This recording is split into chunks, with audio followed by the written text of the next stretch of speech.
Boa noite para vocês. Que bom que vocês estão aqui. Hoje a gente vai fazer uma aula muito especial sobre inteligência artificial, sobre tecnologia e inovação. A gente vai começar a disponibilizar para vocês aqui alguns algumas ferramentas, alguns materiais que vão ajudar cada uma de vocês aí nos desafios internos, seja na gestão pedagógica, seja na gestão burocrática das ações dentro da escola. Quando a gente é profissional da educação, independente se a gente é professor ou se a gente é gestor, é, a gente sabe o quanto que é desafiador, né? Eu acho que todo mundo que está na educação está lutando para tentar fazer dar certo. E essa busca, inclusive, foi o que me motivou a disponibilizar esses conteúdos aqui, para que a gente possa se fortalecer enquanto profissional da educação, sabe? Então, era um desafio que eu passei também durante muito tempo, né? Me senti sozinha, me senti, às vezes, perdida no meio de tantas ações, e foi por meio das metodologias, foi por meio dos métodos que foram criados, que, de fato, eu fui começando a trazer um pouco mais de leveza para as minhas ações e também para as minhas equipes, que eu acho que isso é fundamental, né? Às vezes a gente se sente sozinho justamente porque a gente centraliza as coisas demais, porque a gente não tem muita clareza, a gente vai fazendo à medida que as coisas vão acontecendo e, inevitavelmente, o caos se instala. Então, tecnologia hoje, a própria inteligência artificial, a gente sabe que é um tema que está no hype, né? Está todo mundo falando sobre inteligência artificial na educação, chega a dar um rancinho, assim, de vez em quando. Mas eu quero dizer para vocês que essa aula vai ser diferente daquilo que vocês estão acostumadas a escutar. A gente vai falar um pouco de IA, é óbvio, né? Porque a gente precisa desse contexto para entender de que forma que isso se implementa dentro do nosso processo, dentro das nossas ações enquanto líderes dentro da escola. Mas o mais importante, no meu ponto de vista, nesse momento, é a gente saber que existe uma estrutura, existe um contexto social em que as pessoas estão utilizando, e a escola é um espaço de formação de, de mentes, né? A gente está ali, a gente é formador de opinião, a gente está direcionando práticas, então o nosso papel e a nossa postura dentro da escola, elas são fundamentais, são necessárias para que esses encaminhamentos reverberem nas práticas dos nossos professores e também dos nossos estudantes, né? A escola é um espaço de construção de consciência nesse sentido. Toda ferramenta ela tem um lado positivo e o lado negativo. E a gente entender qual é o nosso papel nesse cenário, vai fazer toda a diferença lá no final para os nossos alunos.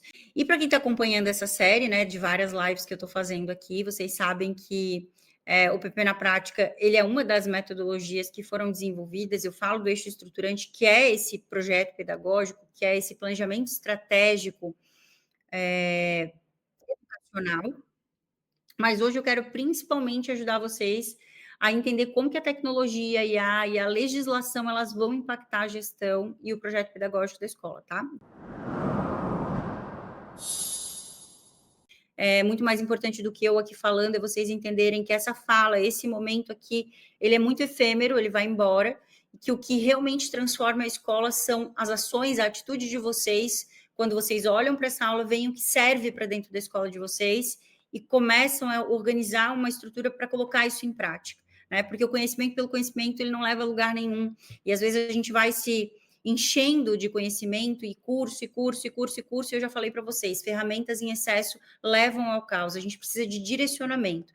Essa estrutura, esse caminho que eu pensei, a comunidade foi criada para dar esse direcionamento. Cada aula ela teve um propósito que está conectado, não foram aulas isoladas, elas foram aulas que foram pensadas de forma antecipada para que tudo fizesse sentido lá no final, perfeito? Então vamos começar. No final dessa aula, eu quero que vocês compreendam o que a inteligência artificial e as tecnologias não resolvem. Isso é muito importante, porque a gente acha, às vezes, que a tecnologia vai resolver tudo, que a tecnologia vai tomar o lugar de todo mundo, mas existem coisas que, mesmo que a gente quisesse muito, a tecnologia não vai fazer. O papel da gestão frente às normativas e os impactos disso nos nossos documentos norteadores. A gente tem algumas leis hoje que falam sobre educação digital, educação computacional, né? A gente sabe que tem essa parte dentro da própria BNCC, e como que isso fica dentro do projeto pedagógico, como que isso fica dentro das práticas dentro da escola, entendendo que 2026 é o prazo para a implementação de tudo isso, né? É uma lei lá de 2022, essa da BNCC, que depois ela foi, digamos assim, reforçada ali com alguns documentos que saíram, o próprio Plano Nacional de Educação Digital, e que o prazo, então, das escolas de implementarem tudo isso é 2026, e 26. E não existe implementação disso sem a gente conduzir a estrutura da escola e o próprio projeto pedagógico, tá, gente?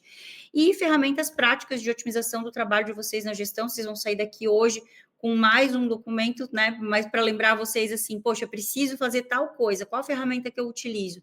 Então, ali já tem a indicação das ferramentas, já traz, assim, uma luz para que vocês entendam que a inteligência artificial, ela não vem como algo negativo. O que que é negativo? A forma com que a gente usa, às vezes. Se a gente não sabe utilizar, se a gente usa de forma incorreta, aí sim isso gera um problema. Agora, quando a gente usa com intencionalidade, quando a gente sabe o motivo pelo que a gente está utilizando, a gente pode sim otimizar tempo, fortalecer os nossos processos e ganhar esse tempo para fazer aquilo que precisa ser feito. Né? E aqui a concatenação, né? Que eu gosto sempre de começar a criar essa linha do tempo para que vocês não se percam, né?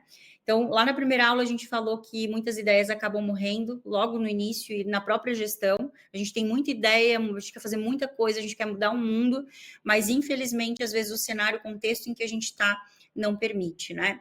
E esse contexto, ele é um contexto, às vezes, de muitas demandas. Uma das principais dores dos gestores educacionais hoje, ela está justamente atrelada a questão da falta de tempo, e a falta de tempo, ela está vinculada diretamente com o excesso de atividades, né? Algumas atividades que efetivamente são nossas, mas que estão mal organizadas, e outras que a gente acaba assumindo porque a gente sabe que as nossas equipes estão desengajadas e desmotivadas e alguém precisa fazer. E isso é um sinal muito forte de que a gente está operando em modo incêndio, que a gente virou um bombeiro dentro da escola. Eu quero que vocês escrevam aqui no chat para isso ficar registrado na memória de vocês. Quem faz tudo não faz nada. Tá? Quem faz tudo não faz nada, principalmente direito, né? A gente quer fazer tudo e às vezes a gente acaba com a sensação de que a gente não fez absolutamente nada.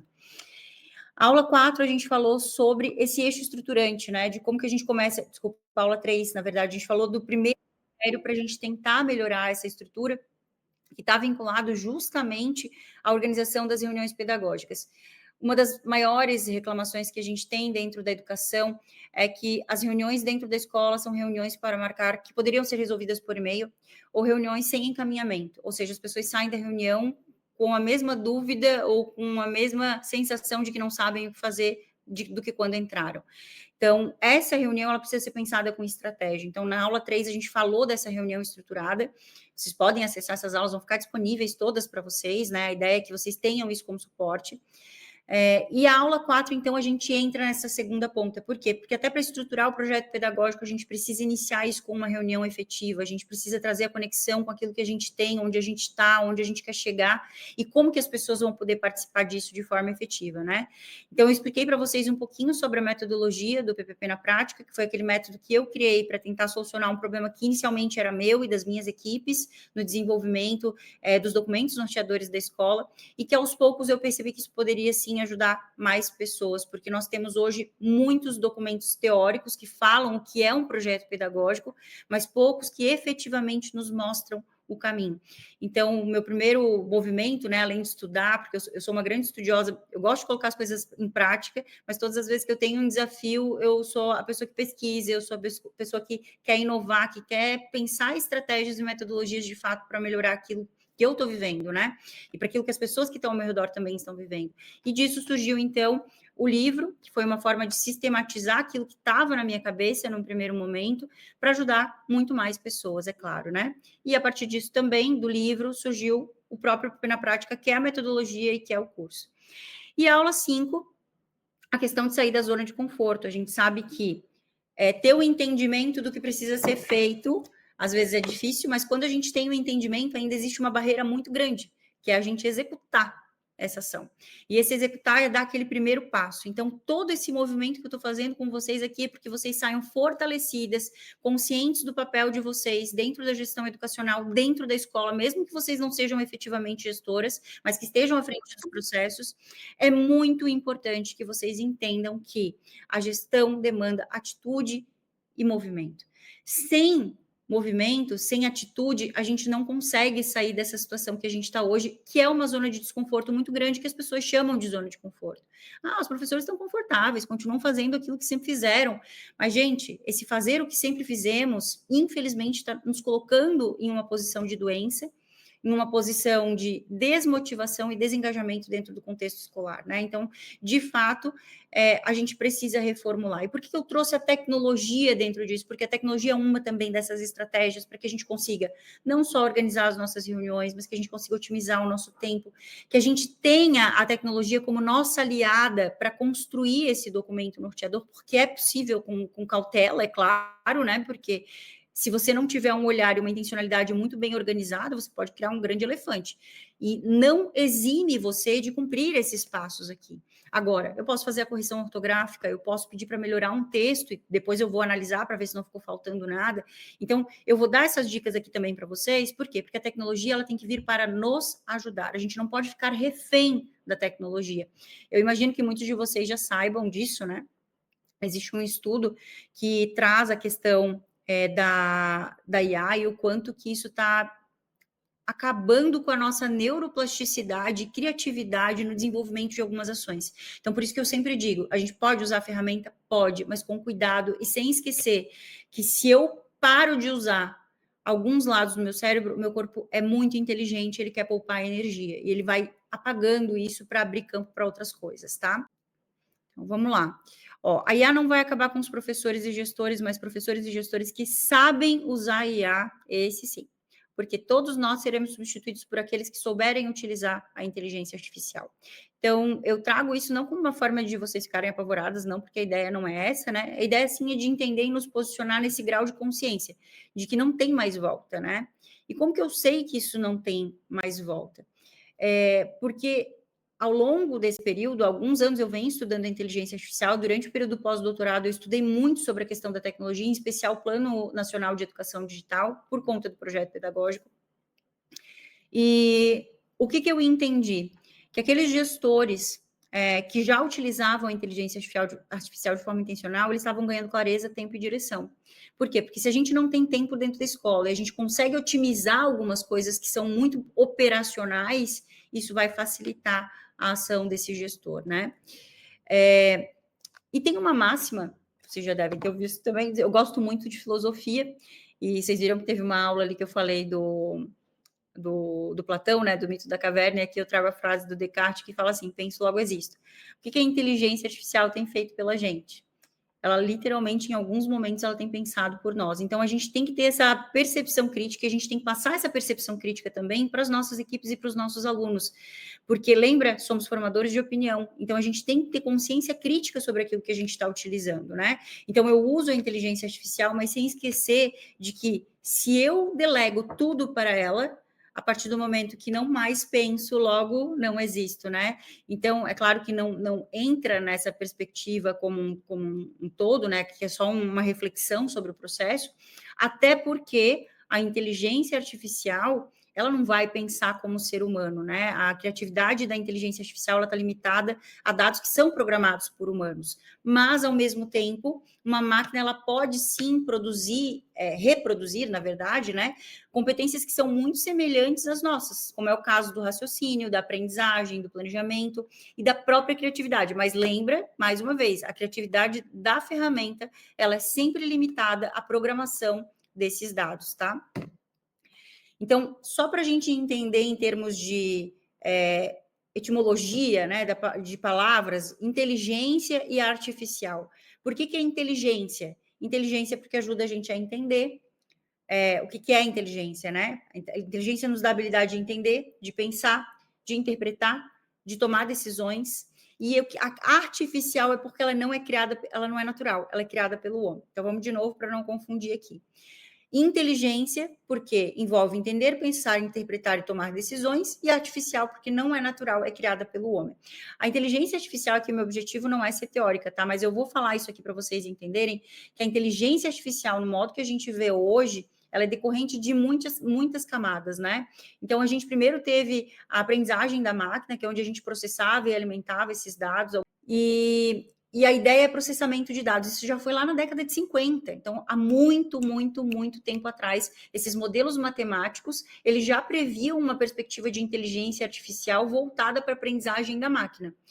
Depois, com o passar do tempo, veio a Deep Learning. O que é a Deep Learning? É fazer com que essa máquina, com que esse computador, ele conseguisse organizar os seus dados como uma rede neural. E depois a gente vem aí com a inteligência artificial generativa, que é por meio de todos esses dados e por meio dessa rede neural que funciona como o nosso cérebro, ele é capaz de gerar coisas a partir da combinação de dados, tá? Então, a inteligência artificial no grau em que a gente vê hoje, né, em que a gente consegue simular a Nájila falando aqui com a mesma voz, mas não sendo eu efetivamente estando presencialmente, isso levou a educação a entender também outros patamares e, inclusive, a ter questionado a questão da importância do professor dentro da escola, né? Então, são pontos sensíveis e que essa percepção que a gente vai trazer hoje aqui vai ajudar vocês, inclusive, em termos de argumento, quando alguém vier falar esse tipo de situação. Então, a inteligência artificial hoje, ela já está em tudo, né? Ela já faz nossa análise de comportamento dentro das principais plataformas, das redes sociais. Há muito tempo atrás já existia. Hoje a gente fala alguma coisa, automaticamente, alguns minutos depois, o nosso celular ele já começa a mandar informação relacionada àquilo que a gente está falando. Cada vez mais os aparelhos e as ferramentas eles estão se conectando com o nosso modo de ser, com as experiências que a gente quer ter. E isso vai aproximando cada vez mais a ferramenta do homem, não no sentido de que ele vai substituir, mas no sentido de que cada vez mais a gente vai misturando essas duas coisas, né?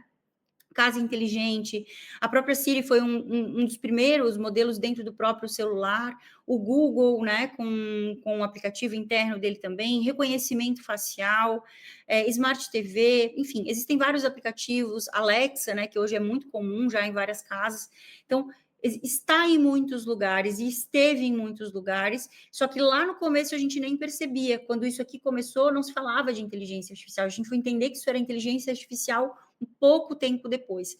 E é tão louca a velocidade das coisas que tudo aquilo que a gente constrói, que a gente vai falando de inteligência artificial, com o passar do tempo isso vai mudando, né? Nossa, eu lembro quando surgiu o primeiro carro inteligente da Tesla, os primeiros robôs humanoides, né? Se a gente for olhar agora, existe uma guerra quase entre China e Estados Unidos nesse processo de produção de robôs, e vocês vão ver que os robôs humanoides da China são muito próximos e muito parecidos de fato com os seres humanos. É claro que eles são robôs, continuam sendo robôs, né? Mas a gente tem aqui máquinas de impressão de tecido humano feitas também com base em inteligência artificial, os processos de reconhecimento para trazer segurança, aí alguns países já trazem isso de forma muito forte, o Brasil já tem isso instalado em alguns estados, a questão de reconhecimento facial, os drones tripulados, que já no Oriente Médio já existem. Então, tem muita coisa que acontece e que muda muito rápido. Quando eu montei a minha primeira apresentação sobre inteligência artificial, ainda se falava na construção desses fones de tradução. Hoje já é super comum, China, Coreia, é muito, muito fácil você adquirir esse tipo de equipamento e com valor de baixo custo. O Neuralink estava sendo testado lá em 2024, né? Hoje ele já está sendo utilizado, ele já se conecta com um telefone celular. O Elon Musk, né? Ele criou, ele projetou um telefone celular que ele vai ficar, ele nunca vai sair do ar, porque ele está conectado a um satélite fora, então ele tem rede 100% do tempo em qualquer lugar do planeta que você esteja. Então, as coisas, elas estão avançando muito rápido e, ao mesmo tempo que elas avançam e que trazem pontos positivos, né, fazendo com que pessoas que tenham, por exemplo, dificuldade de fala, voltem a se comunicar, pessoas com Alzheimer, com Parkinson, voltem a ter estabilidade e reconexões cerebrais que tinham perdido, a gente tem um lado negativo desse processo também. E eu trago aqui uma linha do tempo só para vocês entenderem que lá em 43 a gente já tinha inteligência artificial, que não é algo recente, muito embora os avanços, eles têm sido muito fortes nos últimos anos, ali desde 2020, mais ou menos, ali, 2019, 2020, 2022, com o ChatGPT que começou a se falar mais sobre IA, né? E aqui a gente tem, desde o processo, né, com Alan Turing lá na década de 50, aí depois a gente teve um boom de pesquisas dentro desse tema, a gente teve um inverno de IA, que a gente chama, que foi onde não se pesquisou muito, o termo foi cunhado em 1956, aqui está ali embaixo, né? O primeiro carro autônomo foi desenvolvido em 1988. Aí, em 97, a gente teve uma competição de xadrez entre um humano e um computador para mostrar, na época, quem que era melhor. Foi assistido no planeta inteiro, né? Os primeiros assistentes pessoais e a criação da OpenAI ali entre 2011 e 2016. Então, são várias camadas, tá? Eu sei que em 2019 a gente teve para a educação especificamente, né? Em 2019 a gente começou a discutir os impactos éticos e de regulamentação do uso da IA. E em 2019 a gente teve esse evento, que foi um evento que aconteceu em Pequim, que falava sobre a educação digital, né? E a importância de a gente direcionar as novas gerações para o uso ético e consciente dessas tecnologias, né? Então, lá em 2019, foi um ano antes da pandemia, um pouquinho antes da pandemia, na real. 2020 veio a pandemia e toda essa discussão que aconteceu em 2019, ela acabou sendo um pouquinho fragmentada. Mas o Brasil era signatário desse processo. Em 2022, a gente traz a lei ali, que é a lei da BNCC, que depois eu vou apresentar para vocês, que fala sobre o estudo da parte computacional, né? Da educação computacional. Em 2023, a gente tem um reforço dessa lei, trazendo a Política Nacional de Educação Digital, tá? Então, existem várias camadas aqui dentro da educação, isso é o que mais importa para a gente no dia de hoje, mas é legal saber desse contexto geral, tá? Então, como que funciona de fato na educação? Tem vantagem e tem desvantagem. A vantagem é que a gente sim consegue otimizar tempo, a gente consegue direcionar e capacitar os nossos jovens para o uso consciente e ético, e principalmente os nossos professores. A gente não pode esquecer que os nossos professores também precisam ser capacitados para o uso ético, porque é muito fácil se perder, né? E se a gente quer poder direcionar os nossos alunos com intencionalidade e com ética, a gente precisa minimamente ter essa ética desenvolvida dentro de nós, né? E quais são as desvantagens? É que é muito fácil utilizar isso de forma negativa, é muito fácil a gente perder o domínio próprio com relação à inteligência artificial, e inclusive a nossa capacidade cognitiva, que já tem vários estudos que comprovam isso, né? A partir do momento que eu começo a delegar tudo, o meu cérebro ele começa literalmente a desligar coisas que são importantes. Qual é o nosso papel enquanto profissionais da educação dentro desse processo, né? É a gente entender que o processo de aprendizagem ele vai sofrer uma desconfiguração, uma reconfiguração, digamos assim, né? A gente vai precisar reorganizar os nossos projetos pedagógicos, os nossos projetos de ensino, entender que a tecnologia vai ter que fazer parte disso, que não adianta dizer assim, não usem em tecnologia, não usem inteligência artificial, como muitas escolas fizeram. E aqui, eu até vou fazer um parênteses, né? Vocês sabem que algumas das escolas mais importantes, digamos assim, né? Do mundo, que os filhos dos poderosos estão, elas não têm tecnologia. Por quê? Justamente por aquela questão lá do potencial crítico, do desenvolvimento da criatividade, e a gente precisa disso para poder coexistir junto com a ferramenta. E o que aconteceu? A gente saiu do 8 para o 80. Então, principalmente aqui no nosso país, assim, as coisas não são muito discutidas. Quando uma coisa vem, parece que vem de avalanche. Quando a gente tem que colocar em prática, vem sem direcionamento e a gente mete os pés pelas mãos, né?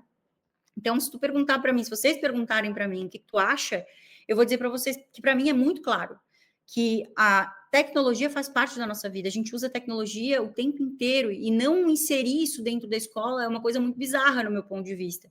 Porque a gente tem que sim usar a escola como um espaço para o uso da tecnologia de forma intencional e assertiva, porque a tecnologia é algo muito bom quando bem utilizado. E talvez aí é que esteja o X da questão. O nosso papel vai ser muito mais de mediação e curadoria desse processo, de tornar o pensamento crítico dos nossos alunos e dos nossos professores elevados ao ponto de eles saberem utilizar com ética e com responsabilidade essa ferramenta, né? Então, porque a Finlândia aboliu a tecnologia dentro da escola. Ok, a gente pode fazer isso. A questão é que eles ainda usam, só que usam de forma intencional, usam de forma específica. Então, para a gente entender que na Finlândia, nesses países, para a gente poder organizar essa estrutura, e comparar, que é incomparável, eu digo que são duas culturas completamente diferentes, um país que é muito pequenininho perto de um país que tem dimensões continentais e que eles encontraram um meio de educação que é diferente e que eles viram que é assertivo. A gente ainda não consegue desconstruir esse ponto. Primeiro porque lá existe uma valorização salarial, existe todo um contexto de organização curricular que foge do modelo de organização curricular que a gente tem aqui. Então, a gente tem que comparar, mas não dá para comparar um Fusca com uma Ferrari, entende? Então, a gente tem que olhar para aquilo que a gente tem e entender o que a gente faz dentro das condições que a gente tem da melhor forma possível, tá? Métodos ativos e ferramentas são fundamentais para que a gente consiga inserir as tecnologias de forma intencional. Aprendizagem colaborativa baseada em problemas, porque daí eu uso a tecnologia como meio para solucionar problemas. Desenvolvimento de soft skills. Por quê? Porque as hard skills, que são as habilidades técnicas, elas até nos colocam dentro do contexto do mundo do trabalho, elas até nos oportunizam e nos abrem portas, mas se eu não tiver as soft skills, que são as habilidades comportamentais desenvolvidas, e que eu acho que esse talvez também seja um dos principais papéis hoje da escola, fazer com que o aluno aprenda a trabalhar em equipe, a gerenciar conflitos dentro do contexto educacional, essas soft skills é que vão fazer essa pessoa ter sucesso ou não, permanecer ou não dentro dos ambientes de trabalho, serem sustentáveis ou não sob o ponto de vista da humanidade, tá? Potencial crítico reflexivo, claro, para que a gente saiba utilizar a ferramenta, retórica, para que a gente saiba perguntar, fazer perguntas de forma adequada. Será que é isso que eu queria? O que eu quero de fato? Como que isso veio para mim? Será que isso aqui é o suficiente? Será que tem mais alguma coisa? Será que isso que eu pedi tá trazendo o resultado que realmente eu precisava? Fazer boas perguntas ao prompt e a questão da curadoria, que é fundamental, e eu tenho N exemplos para vocês de uso da tecnologia e da própria IA, em que o retorno ele é completamente errado e que você precisa fazer muitos ajustes. Então, a gente tem que tomar muito cuidado nesse sentido. Nájila, quais são as competências que eu preciso desenvolver enquanto gestora, ou que eu preciso ajudar a minha equipe e os meus alunos a desenvolverem lá dentro da escola, se eu entender que agora não tem mais opção, a tecnologia ela é obrigatória, né? Tem uma lei e a gente precisa implementar. Então, como que eu vou fazer isso? Trabalho em liderança, trabalho em resiliência, trabalho em equilíbrio emocional, trabalho em comunicação, trabalho em negociação, trabalho em tomada de decisão, trabalho em equipe, né? Então, potencial crítico reflexivo, esses elementos aqui vão fazer com que o uso da tecnologia e a inserção dessas tecnologias, elas sejam mais eficientes dentro da escola, tá? Bom, tecnologia sem método aumenta o caos. Concordam comigo? Que quando a gente tem um monte, eu vi várias, gente, vocês sabem que eu fui consultora durante anos, né? Eu vi várias instituições educacionais comprando horrores de tablet, comprando computador para a escola e deixando tudo guardado, porque eles tinham medo de usar, porque eles tinham medo de quebrar. Então, e isso não traz efetividade. Então, eu tenho um monte de ferramentas, mas eu não sei utilizar nenhuma delas. E daí, daqui a pouco, eu preciso utilizar porque, meu Deus, descobriram que estava tudo guardado. Aí, bota para todo mundo e todo mundo usa da pior forma possível, porque não criou-se a intencionalidade, porque isso não existe um eixo que direcione essa prática, tá? E é exatamente por isso, e aqui eu vou falar para vocês de novo, né? Se tecnologia sem método aumenta o caos, a gente precisa entender que sem o documento norteador, que norteie a organização do uso dessas ferramentas dentro da escola, se a gente não tiver políticas internas de uso que sejam claras, que sejam objetivas, que direcionem para a prática, a gente vai ter um problema, tá? Então, muita escola hoje está correndo atrás de ferramenta, de plataforma, de inteligência artificial, tentando organizar a gestão com a tecnologia, mas tecnologia não resolve falta de estrutura. Não adianta trazer toda a tecnologia do mundo se tu não tiver pessoas que entendam como essa tecnologia funciona, qual a intencionalidade de uso dessa tecnologia e principalmente de que forma que essa escola entende a tecnologia, a educação e essas duas coisas juntas, né?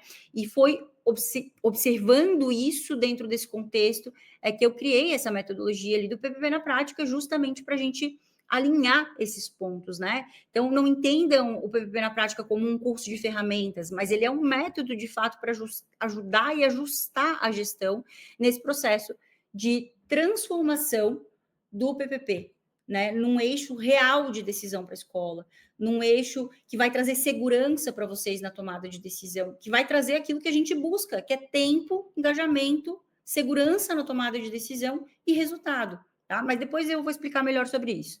Agora, deixa eu voltar a falar sobre outro ponto importante aqui, sobre a questão da tecnologia. Essas ferramentas, todas existem várias ferramentas, tá? Várias, e eu vou disponibilizar para vocês hoje um arquivo que vai trazer essas ferramentas, todas elas para vocês aqui, várias, na verdade, não são todas, porque existem milhares de ferramentas, algumas das quais eu utilizo em alguns momentos.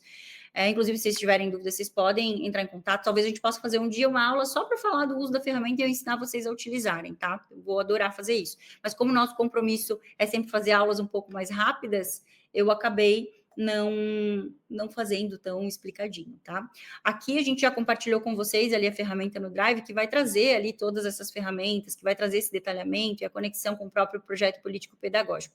Eu trago aqui primeiro as ferramentas de texto, né?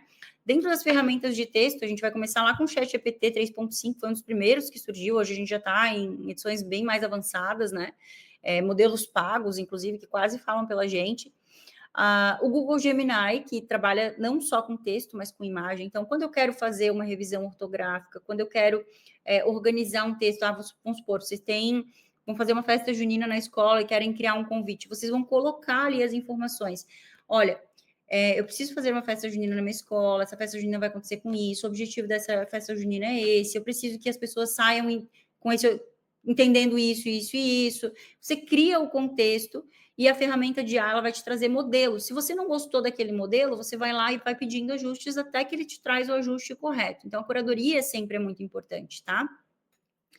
Criação de avaliação, esse aqui é sensível, né? Mas tem muita gente que utiliza para melhorar atividades avaliativas que já foram construídas. Eu sempre digo, não constrói a avaliação em si com a inteligência artificial, mas pede para a inteligência artificial te dar dicas de como remodelar uma questão que você tem, de como tornar mais prática, de como tornar mais objetiva, mais simples ou mais complexa, porque daí sim vai te ajudar.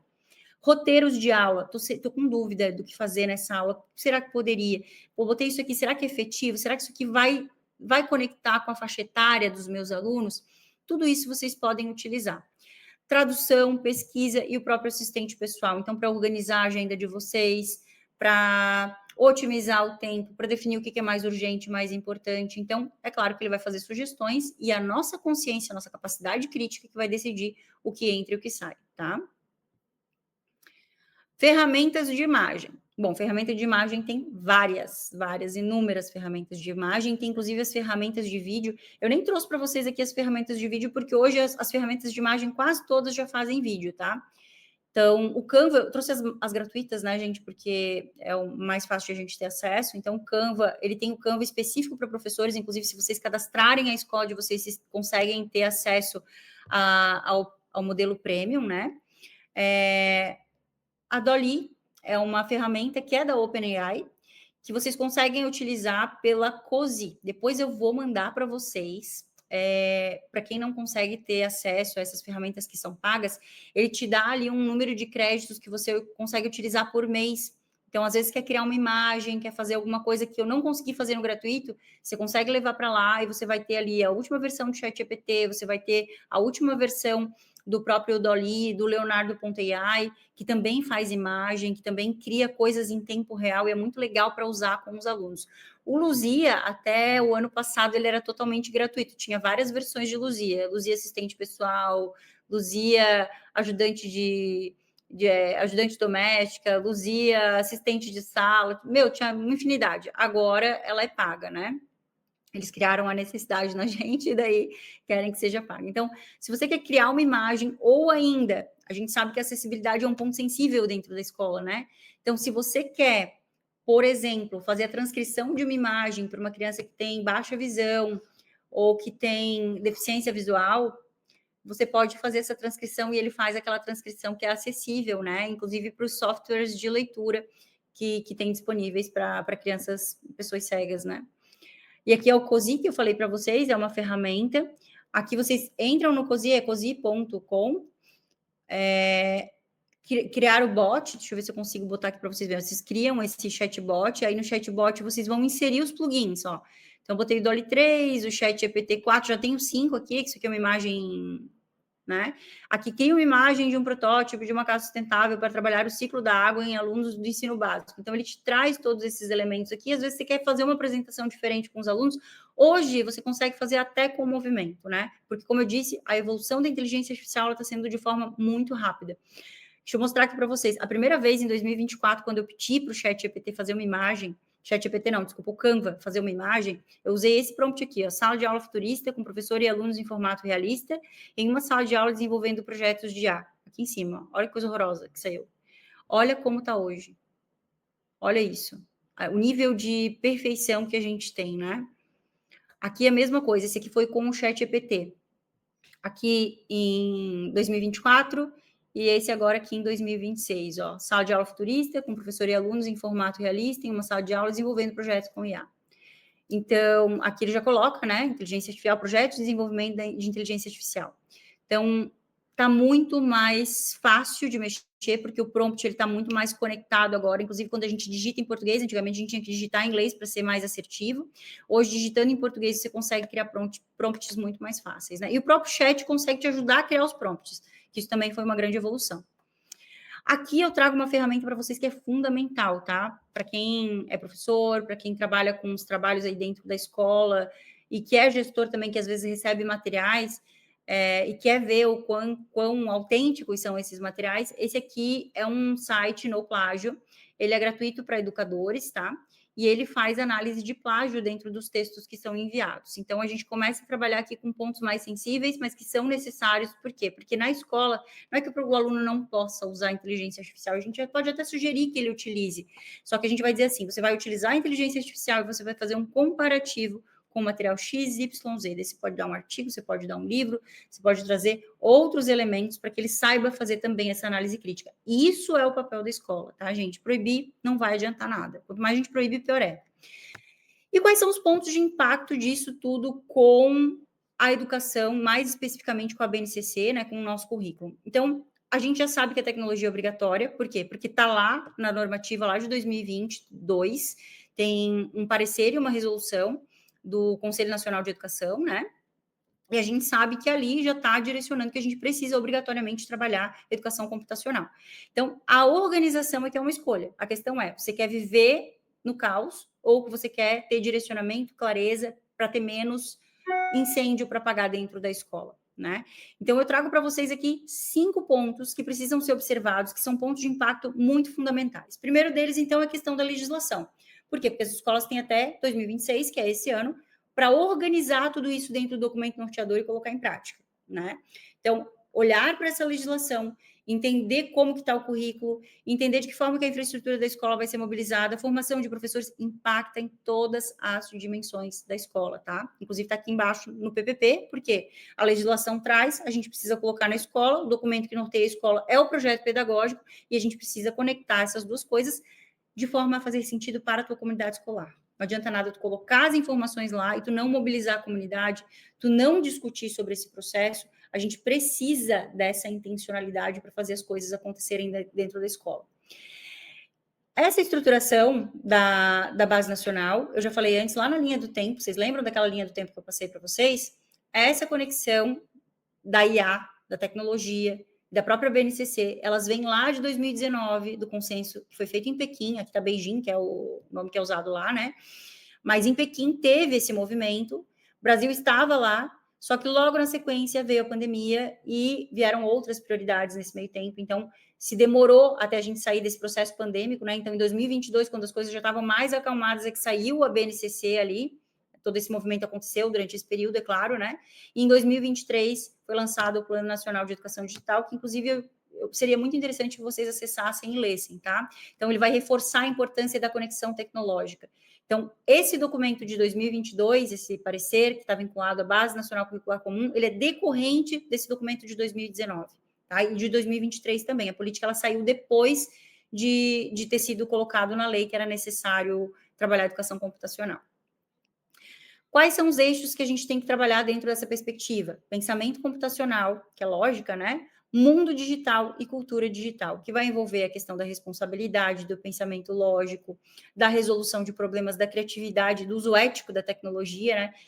Que é o que está aqui embaixo, logo embaixo, que é o objetivo. Muito além da programação para a computação, a gente trabalha esses elementos que são mais fundantes, que estão voltados à cultura do uso da tecnologia.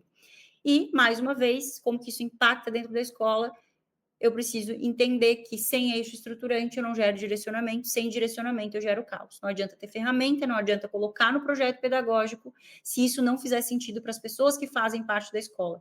Qualidade da educação, ela é formada por 3 eixos: leis, processos e pessoas. As leis estão aqui, né? A gente já sabe quais são, foram colocadas, foram postas, Base Nacional, Lei de Diretriz e Base da Educação, Plano Nacional de Educação Digital. A gente tem muita coisa aqui que fundamenta.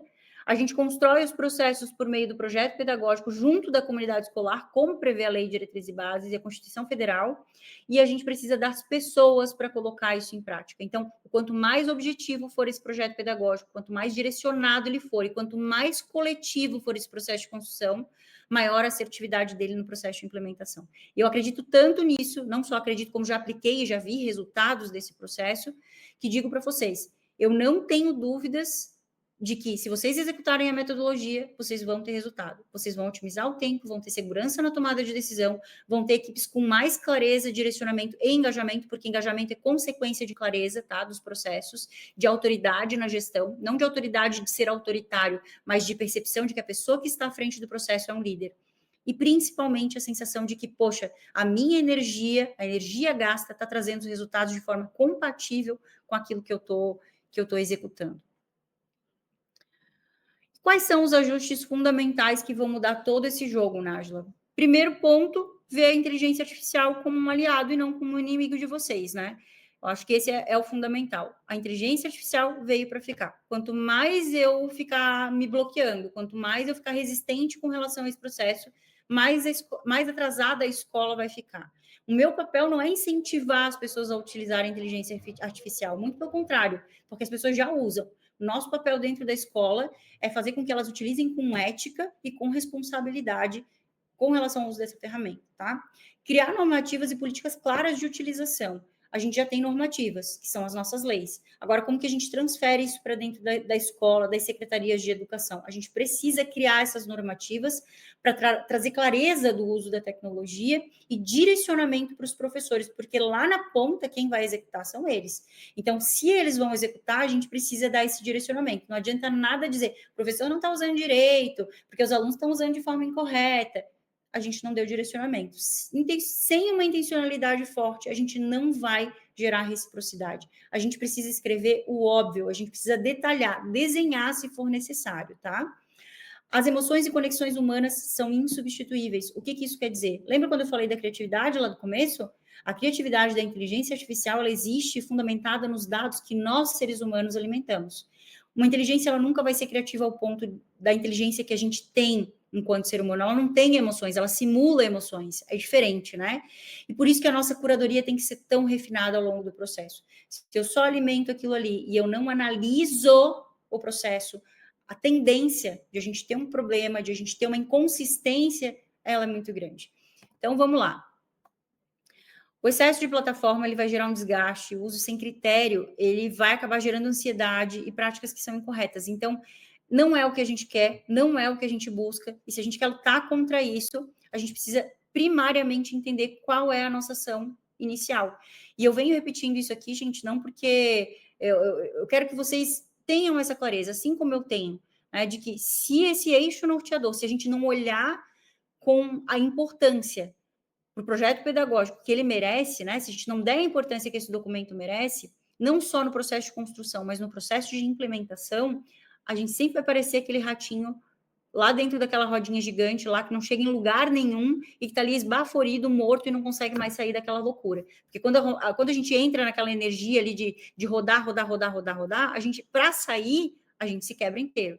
Então, que esse seja um momento intencional de consciência de vocês na gestão, porque isso não é só para a escola, é para a gente, é para a nossa vida. Falo isso todas as vezes, tempo é vida. E eu não estou fazendo isso pelas outras pessoas primariamente, a gente tem que fazer isso por nós primeiro, porque primeiro vem a gente. Se a gente não estiver bem, a gente não consegue fazer o melhor dentro da escola. Então, o gestor ele precisa ter essa clareza, essa autonomia e ter essa atitude de tomar decisão daquilo que vai fortalecer muito mais do que a gestão dele, mas vai trazer tranquilidade e leveza para a vida dele, porque a maior parte do tempo da nossa vida a gente está dentro da escola. Né? Então, se existe algo que vai me tirar desse processo, eu quero sair. Então, se eu quero sair, eu preciso dar o primeiro passo, tá? Eu quero que vocês coloquem aqui se vocês ficaram com alguma dúvida com relação a essa aula de hoje. Eu confesso para vocês que quando a gente trabalha a questão da tecnologia, eu gosto muito de falar sobre tecnologia, mas o que eu mais gosto de falar sobre tecnologia é que a tecnologia não existe sem as pessoas, né? Então, nenhum homem supera a inteligência artificial. porque a gente não tem a velocidade que um computador tem, né? A gente não tem a capacidade de processamento de dados que um computador tem. Mas vejam que ninguém supera um homem com a tecnologia. Não tem nada mais poderoso do que isso, do que homem e tecnologia juntos, tá?